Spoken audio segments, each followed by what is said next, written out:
BA part third के सभी विद्यार्थियों का आज की क्लास में स्वागत है। मैं डॉक्टर शिखा अग्रवाल, सह आचार्य राजनीति विज्ञान, राजकीय महाविद्यालय सुजानगढ़। हमने अपनी पिछली क्लास में देतांत के बारे में पढ़ा था और उसमें हमने ये पढ़ा था कि देतांत एक फ्रांसीसी शब्द है जिसका अर्थ है तनाव शैथिल्य।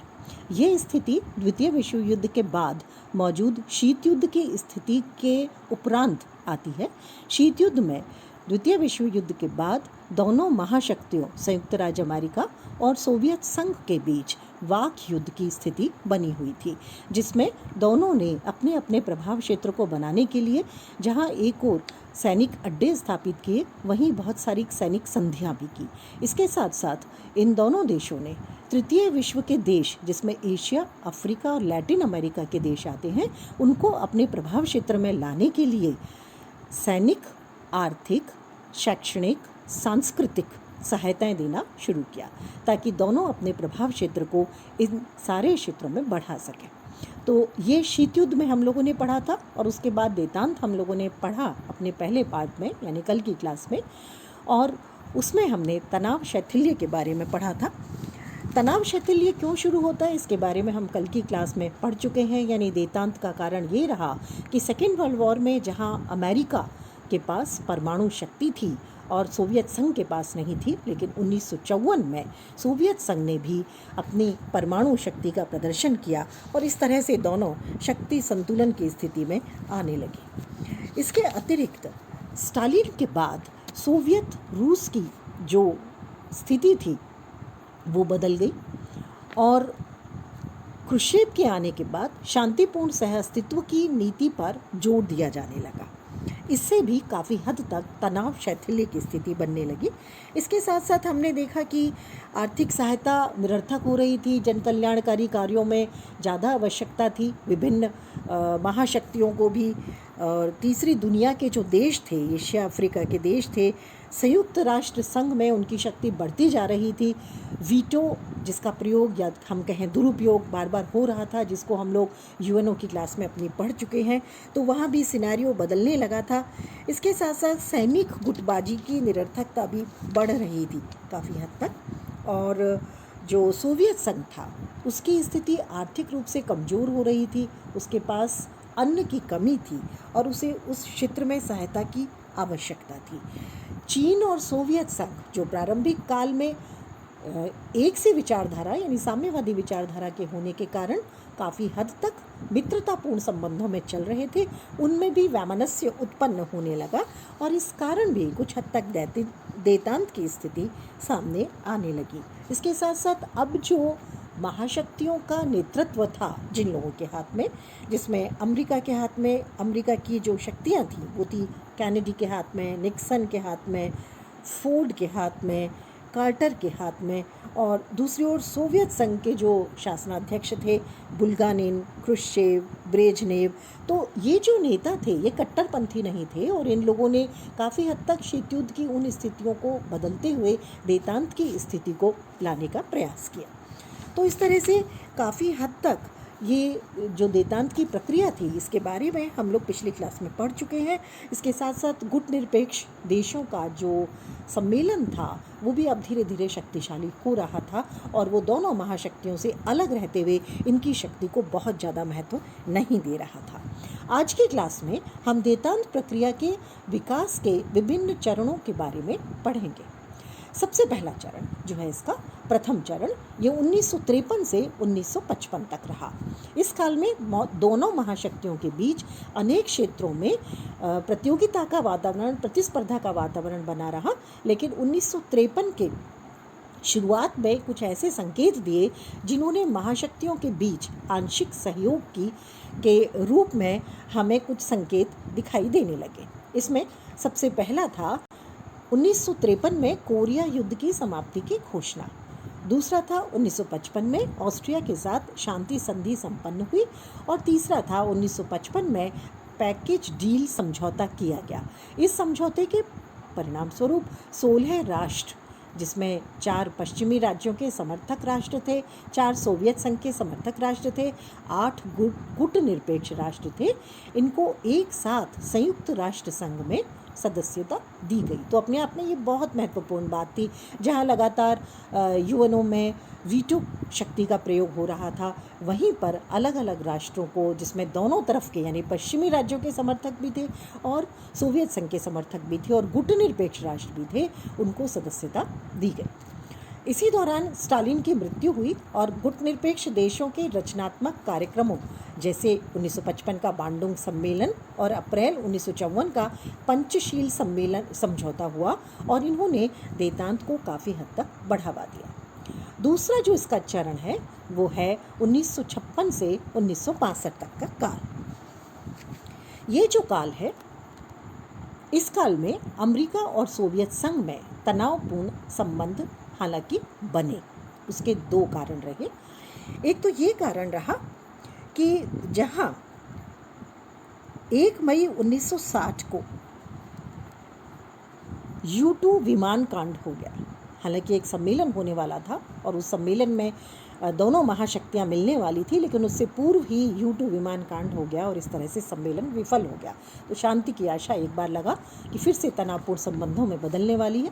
दूसरी जो घटना हुई इस दौरान, वो घटना बहुत महत्वपूर्ण थी और उसने साम्यवाद को एक तरह से अमेरिका के द्वार तक उसके दरवाजे तक पहुंचा दिया था। ये था 1962 में क्यूबा संकट। वहाँ पर साम्यवादी क्रांति हो गई थी फिदेल कास्त्रो के नेतृत्व में। दोनों शक्तियों के परमाणु शक्ति में बराबरी के कारण, आपसी भय और अनेक कारणों से हालांकि तृतीय विश्व युद्ध होने से बचा रहा और दोनों राष्ट्रों ने काफ़ी हद तक बातचीत के माध्यम से समस्या का समाधान किया और शांति के प्रयास किए। इन शांति के प्रयासों में इस काल की जो महत्वपूर्ण घटनाएं हैं, उसमें पहली घटना है 1959 में सोवियत शासक ख्रुश्चेव ने अमेरिका की यात्रा की। दूसरी महत्वपूर्ण जो घटना हुई वो थी इस यात्रा के परिणाम स्वरूप मई 1960 में फ्रांस की राजधानी पेरिस में शिखर सम्मेलन हुआ और अमेरिका और सोवियत संघ के शासनाध्यक्षों की मुलाकात संभव हो सकी। अब आते हैं इसके तृतीय चरण पर। इसका जो तृतीय चरण है, तृतीय चरण में जो प्रमुख बातें हुई मैत्री के लिए, शांति और मैत्री के लिए बहुत सारे कदम उठाए गए। इसमें था 1963 में अमेरिका और सोवियत संघ की राजधानी वॉशिंगटन और मॉस्को के बीच हॉटलाइन स्थापित की गई, जिससे दोनों देशों के शासनाध्यक्ष कोई भी संकटकालीन स्थिति अगर उत्पन्न होती है तो आपस में बातचीत कर सकें और युद्ध की स्थिति से बचा जा सके।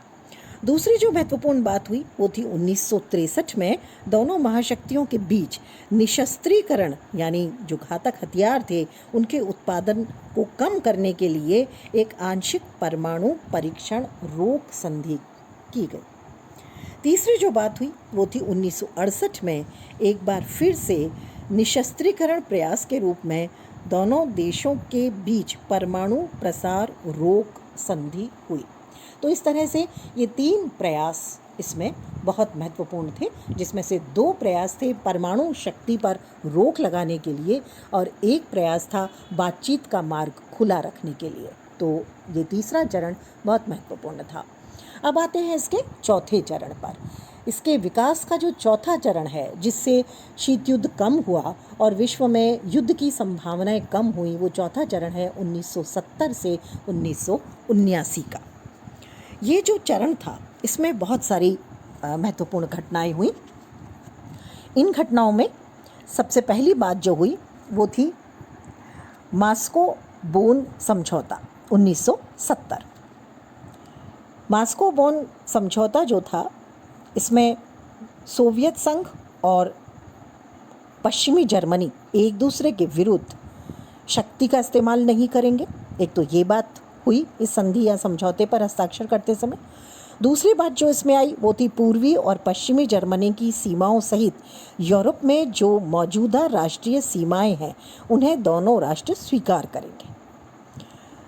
तो इस तरह दोनों राष्ट्रों के बीच तनाव का जो मुद्दा था वो जर्मनी के मौजूदा स्वरूप और दूसरे विश्व युद्ध के बाद की राष्ट्रीय सीमाओं को आधार बनाकर था। इस समझौते के हो जाने के बाद से अमेरिका और सोवियत संघ के बीच झगड़े का एक महत्वपूर्ण बिंदु एक तरह से खत्म हो गया। दूसरा जो समझौता हुआ इस दौर में वो था कोरिया समझौता 20 अगस्त 1971।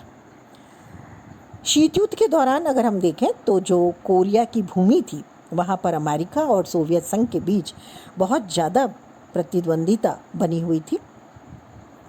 लेकिन 20 अगस्त 1971 को उत्तर कोरिया और दक्षिण कोरिया की रेड क्रॉस सोसाइटी के बीच एक बैठक हुई और इसमें ये कहा गया कि दोनों कोरिया यानी उत्तर कोरिया और दक्षिण कोरिया के बीच कोरिया युद्ध के दौरान जो कोरिया वासियों में से लगभग 1 करोड़ मित्र और रिश्तेदार बिछड़ गए थे उनकी अदला बदली की जाएगी।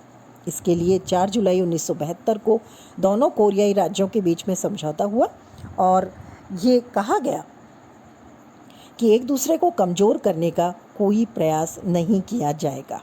और उसके बाद एक आयोग गठित किया गया जिसने क्षेत्र में तनाव को कम करने में बहुत सारे सुझाव दिए। तीसरी जो महत्वपूर्ण घटना हुई वो थी बर्लिन समझौता। बर्लिन समझौता अगस्त 1971 में हुआ था। बर्लिन समझौते में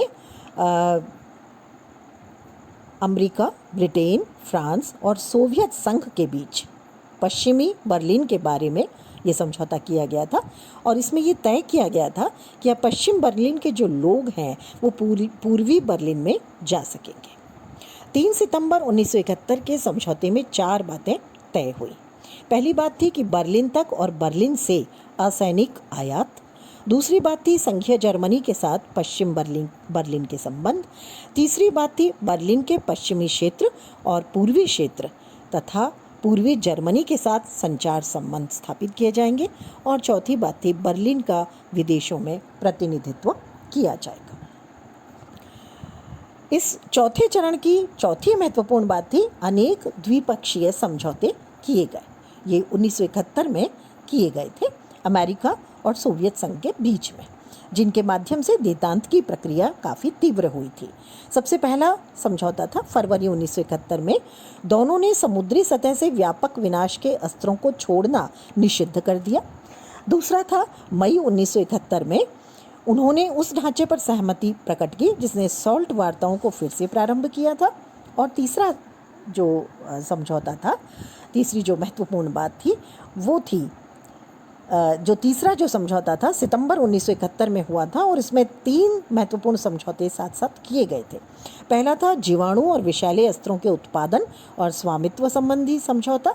दूसरा था हॉटलाइन को अधिक विश्वसनीय बनाने संबंधी समझौता, जैसा कि हमने बात की थी कि ये पहले चरण में हुआ था हॉटलाइन का जो समझौता था। और तीसरा था परमाणु युद्ध का खतरा कम करने के लिए सूचना और विचार विमर्श संबंधी समझौता। पांचवी बात जो चौथे चरण की थी वो थी पूर्वी और पश्चिमी जर्मनी के मध्य समझौता। ये 8 नवंबर 1972 में किया गया था। इसमें शक्ति का संघर्ष जो अभी तक चला आ रहा था, पूर्वी और पश्चिमी जर्मनी को समर्थन देने के बहाने संयुक्त राज्य अमेरिका और सोवियत संघ का, उस पर एक तरह से रोक लगी। 8 नवंबर 1972 को पूर्वी और पश्चिमी जर्मनी के बीच एक संधि पर हस्ताक्षर हुए और दोनों ने एक दूसरे के अस्तित्व को स्वीकार करते हुए अनेक क्षेत्रों में सहयोग का वायदा किया। एक और महत्वपूर्ण जो विशेषता इस समझौते की, इस संधि की थी वो थी कि समस्या के हल के रूप में दोनों जर्मन राज्यों ने एक दूसरे के खिलाफ धमकी या शक्ति प्रयोग के उपायों को सदा के लिए त्याग दिया। तो इस तरह से इस क्षेत्र में भी दोनों बड़ी शक्तियों की प्रतिद्वंद्विता स्वतः ही खत्म हो गई। छठी जो चौथे चरण की महत्वपूर्ण बात है वो है मास्को शिखर सम्मेलन। 22 मई 1972 को तत्कालिक अमेरिकी राष्ट्रपति रिचर्ड निक्सन मास्को पहुंचे। वहाँ उन्होंने सोवियत शासक ब्रेजनेव और अन्य लोगों के साथ में बातचीत की। लंबे समय तक ठहरे, 7 दिन तक ठहरे और कई विवादास्पद मामलों पर दोनों के मध्य वार्ताएं हुई। इसमें जो 29 मई 1972 को अमेरिका और सोवियत संघ ने एक संयुक्त वक्तव्य जारी किया जिसमें कहा गया परमाणु शक्ति को सीमित करने के लिए सॉल्ट एक संधि की गई।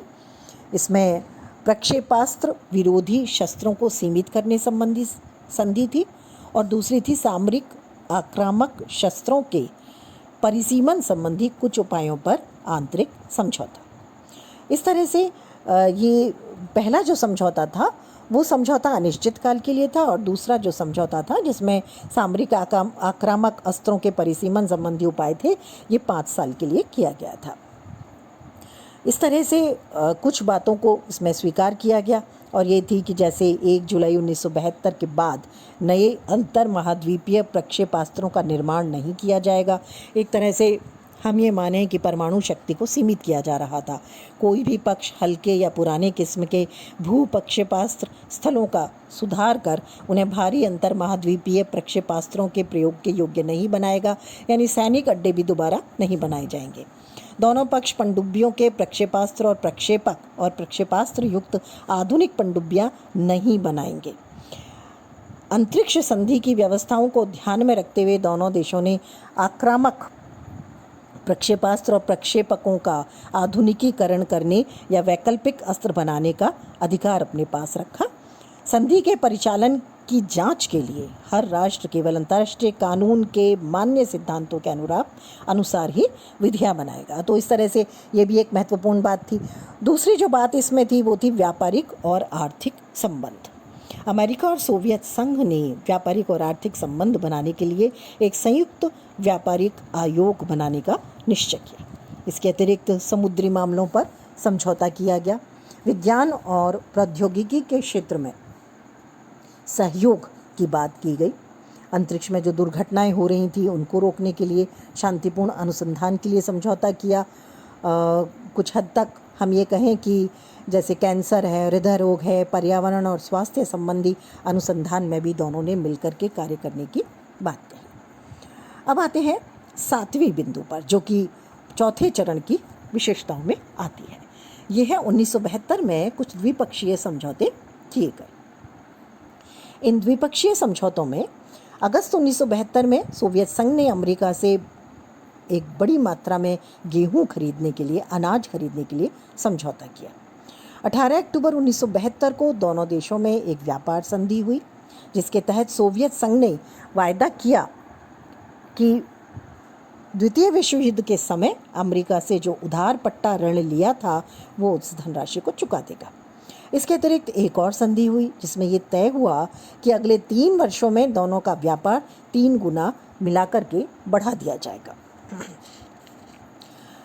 इस तरह से व्यापार के मामले में भी दोनों के मध्य द्विपक्षीय समझौते हुए। चौथे चरण की 8वीं महत्वपूर्ण बात थी ब्रेजनेव की अमेरिका यात्रा। 1973 में ये यात्रा की गई। 18 जून 1973 सोवियत शासक ने 9 दिवसीय यात्रा की, और इस 9 दिवसीय यात्रा में ये स्वीकार किया सैद्धांतिक तौर पर दोनों देशों ने कि 1974 तक वे परमाणु आयुधों के निर्माण पर स्थायी रोक लगा देंगे, परमाणु शक्ति के शांतिपूर्ण उपयोग के लिए सहयोग करेंगे। दोनों ने विज्ञान और प्रौद्योगिकी के क्षेत्र में सहयोग का विश्वास दिलाया, और उनके बीच व्यापारिक और आर्थिक संबंध बढ़ाने के लिए भी मार्ग प्रशस्त हुआ। एक संधि में दोनों ने ये भी संकल्प किया कि उनमें से कोई भी परमाणु युद्ध नहीं करेगा और न ही एक दूसरे और उनके साथी राष्ट्रों को किसी भी प्रकार की धमकी देगा। तो एक तरह से जो शक्ति संतुलन परमाणु शक्ति आने से हुआ था वो भी एक तरह से इसमें काफ़ी महत्वपूर्ण भूमिका निभा रहा था, और इसीलिए दोनों राष्ट्र शक्ति के परीक्षण, उसके प्रयोग पर निरंतर संधियां करते जा रहे थे। चौथे चरण का 9वां महत्वपूर्ण बिंदु है निक्सन की सोवियत यात्रा। 27 जून 1974 को अमेरिकी राष्ट्रपति निक्सन फिर से सोवियत यात्रा पर गए। ये 2 महाशक्तियों के बीच एक तरह से हम कहें तीसरा शिखर सम्मेलन था। इसकी जो महत्वपूर्ण बातें थी या उपलब्धियां थी वो हैं दोनों देशों ने जवाबी प्रक्षेपास्त्र प्रणालियों और आक्रामक परमाणु अस्त्रों को सीमित करने और भूमिगत परीक्षणों पर कुछ प्रतिबंध लगाने से संबंधित समझौतों पर हस्ताक्षर किए। दूसरी जो महत्वपूर्ण बात थी वो थी 1972 में व्यापार समझौते के पूरक के रूप में एक 10 वर्षीय व्यापार समझौता किया गया। इसके तहत दोनों पक्षों के मध्य आर्थिक संस्थाओं के बारे में जानकारी का हर वर्ष आदान प्रदान करना भी तय हुआ। अगली जो महत्वपूर्ण बात इसमें आती है वो है यूरोपीय सुरक्षा सम्मेलन। ये सम्मेलन फिनलैंड की राजधानी हेलसिंकी में 3 जुलाई 1975 को शुरू हुआ था और 1 अगस्त 1975 को ये खत्म हुआ। इसमें अमेरिका सहित यूरोप के 35 देशों ने भाग लिया। इसने अंतर्राष्ट्रीय राजनीति पर बहुत महत्वपूर्ण प्रभाव डाले और एक तरह से ये कहें कि युद्ध को समाप्त करने में और शांति की शर्तों को परिभाषित करने में ही नहीं बल्कि शांति के आधार को मजबूत करने में भी बहुत महत्वपूर्ण भूमिका इस सम्मेलन ने निभाई। अगली जो महत्वपूर्ण बात थी चौथे चरण की वो थी व्लादिवोस्तोक शिखर सम्मेलन। व्लादिवोस्तोक शिखर सम्मेलन जो था ये उस समय हुआ जब अमेरिका में राष्ट्रपति बदल गए। निक्सन के त्यागपत्र के बाद राष्ट्रपति फोर्ड बने। सोवियत संघ के साथ देतांत प्रक्रियाओं को एक तरह से शिखर सम्मेलन के राजनय के द्वारा और ज़्यादा गति मिली। 23-24 नवंबर 1974 को व्लादिवोस्तोक में सोवियत संघ और अमेरिकी शासक यानी सोवियत संघ से ब्रेजनेव और अमेरिका से राष्ट्रपति फोर्ड मिले और इस शिखर वार्ता में दोनों ने सामरिक अस्त्र परिसीमन समझौता 2 जिसे हम सॉल्ट 2 के नाम से जानते हैं उसकी रूपरेखा तैयार की गई और जून 1975 में ब्रेजनेव की अमेरिकी यात्रा के समय प्रस्तावित समझौते पर इस पर हस्ताक्षर करने की बात भी की गई। यह समझौता 1977 में सॉल्ट 1 जो 1972 में हुआ था कि अवधि समाप्त होने पर लागू होना था और 1985 तक लागू रहना था। अगली जो महत्वपूर्ण बात थी वो थी अंतरिक्ष से संबंधित। चौथे चरण में ही अपोलो और सोयुज जो 2 अंतरिक्ष विमान थे उन दोनों ने अंतरिक्ष की कक्षा में आकर एक दूसरे से इनका मिलन हुआ 17 जुलाई 1975 को। इससे एक तरह से अंतरिक्ष के क्षेत्र में या हम कहें कि शांति के क्षेत्र में एक बहुत महत्वपूर्ण उपलब्धि कहा जा सकता है जो देतांत के क्षेत्र की एक महत्वपूर्ण घटना है। दोनों देशों के अंतरिक्ष यात्रियों ने अंतरिक्ष में एक दूसरे का अभिवादन किया। तो ये न केवल राजनीतिक घटना है बल्कि ये राजनीति से ऊपर एक सहयोग का परिचायक है आधुनिक प्रौद्योगिकी के क्षेत्र में। अगली जो घटना हुई चौथे चरण में वो है वियना में सॉल्ट 2 समझौता। मई 1979 को वियना में अमेरिकी राष्ट्रपति कार्टर और सोवियत राष्ट्रपति ब्रेजनेव ने सॉल्ट 2 समझौते पर हस्ताक्षर किए और इसमें सामरिक शस्त्रों और प्रक्षेपास्त्रों की संख्या और किस्म पर सीमा लगा दी गई, यानी कि वो कैसे होंगे और उनकी संख्या कितनी होगी ये निश्चित कर दी गई। हालांकि दोनों देश नए प्रक्षेपास्त्र बना सकते हैं, परमाणु शक्ति बना सकते हैं, लेकिन उनकी संख्या को निश्चित कर दिया गया। इसके साथ साथ हथियारों की होड़ में और उसकी कमी के लिए सोवियत संघ और अमेरिका ने अगले समझौते सॉल्ट 3 के लिए बातचीत जारी रखी।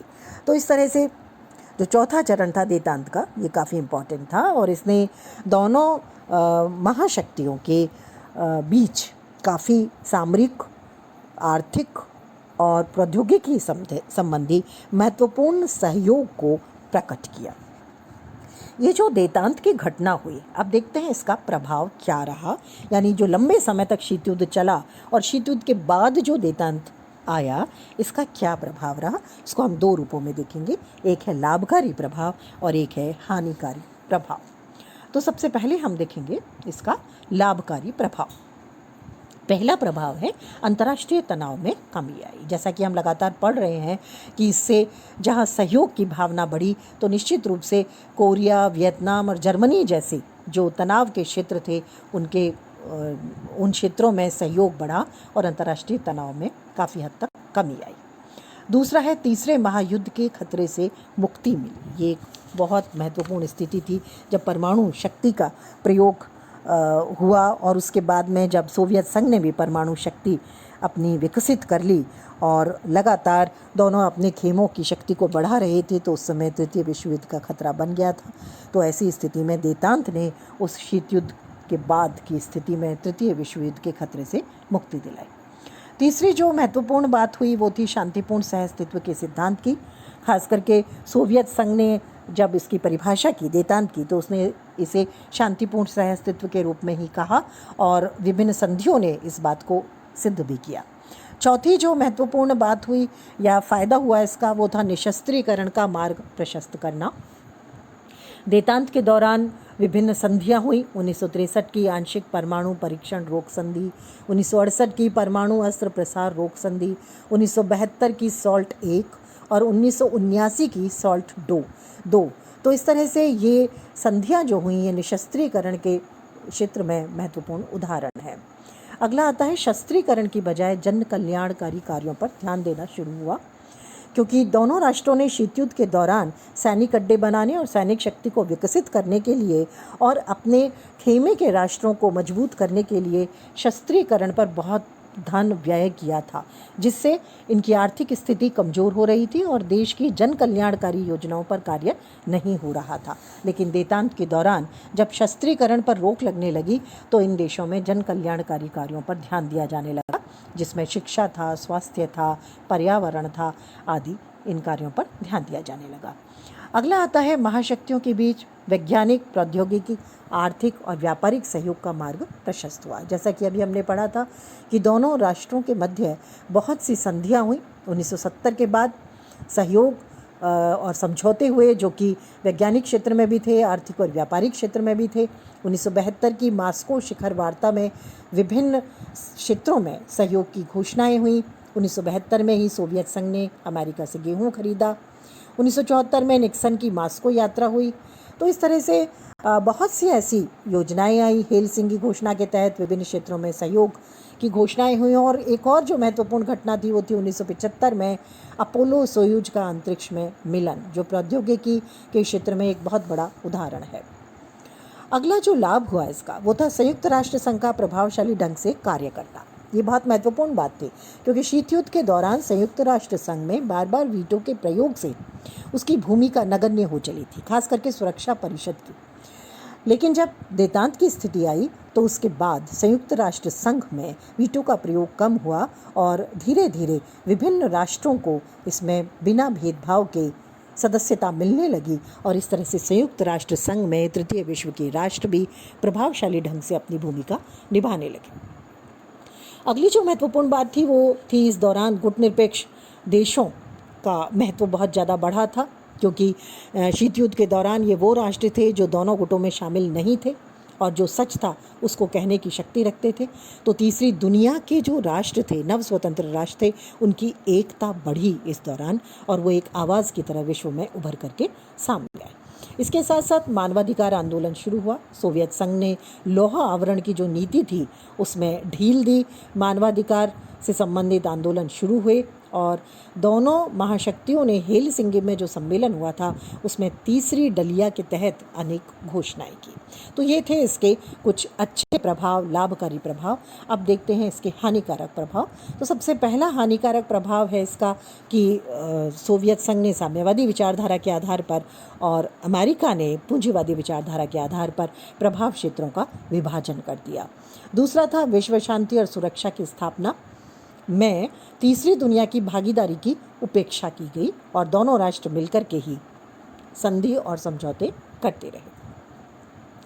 तीसरा जो हानिकारक प्रभाव था इसका, जो घटना थी वो थी महाशक्ति और तीसरी दुनिया के देशों में टकराव बढ़ने लगा, क्योंकि संयुक्त राष्ट्र संघ में तीसरी दुनिया के देशों का वर्चस्व बढ़ा और इसलिए अब सैनिक संधियों से भी ये राष्ट्र अलग हो गए और सोवियत संघ में भी ये अपनी शक्ति रखते थे, इसलिए मतदान के आधार पर अपनी बात मनवाने की इनमें उत्सुकता भी थी। तो ये कुछ इसके प्रभाव थे जिसमें लाभकारी प्रभाव ज़्यादा है। अब देखते हैं इसकी आलोचना हम कि देतांत में क्या कमियां थी मुख्य रूप से। सबसे पहली कमी इसकी है कि शक्ति संतुलन के गलत सिद्धांत का परिष्कृत रूप था। इसमें अंतर्राष्ट्रीय समाज को नियंत्रित करने की कोशिश की गई थी और कुछ अन्य कारणों से यथास्थिति को भी दोनों राष्ट्रों ने बनाए रखने की कोशिश की थी। दूसरी आलोचना जो की जाती है वो है देतांत केवल यूरोप के देशों तक सीमित था, विश्व के अन्य भागों में इसका बहुत ज़्यादा असर नहीं था। अफ्रीका, एशिया, लैटिन अमेरिका और करीबियाई क्षेत्र के जो देश थे उसमें इतना ज़्यादा इसका प्रभाव नहीं था। तीसरी जो आलोचना की जाती है वो है वेदांत की दिशाहीनता। इसकी कोई पूर्ण परिभाषा, उद्देश्य या साधन नहीं था। सोवियत संघ और अमेरिका ने अपने अपने तरीके से इसे परिभाषित किया और इसलिए दोनों के मध्य मतभेद इसमें बने रहे। चौथी जो आलोचना है वह स्थायी शांति के कोई बहुत ठोस प्रयास इसमें नहीं किए गए। हालांकि संधि और समझौते किए गए, उनसे कुछ हद तक घनिष्ठता भी बढ़ी दोनों राष्ट्रों के मध्य, लेकिन ये अस्थायी प्रभाव ही माना जा सकता है। अगला आता है तनाव के क्षेत्र। आज भी दोनों देशों के बीच मौजूद हैं और आज भी हम देखते हैं जो पश्चिमी एशिया का क्षेत्र है, जो तेल क्षेत्र है, वहाँ आज भी तनाव मौजूद है। इसके अतिरिक्त तनाव के नए क्षेत्र बार बार उभरते रहते हैं और उनके माध्यम से काफ़ी हद तक दोनों के मध्य प्रतिस्पर्धा भी बढ़ती है।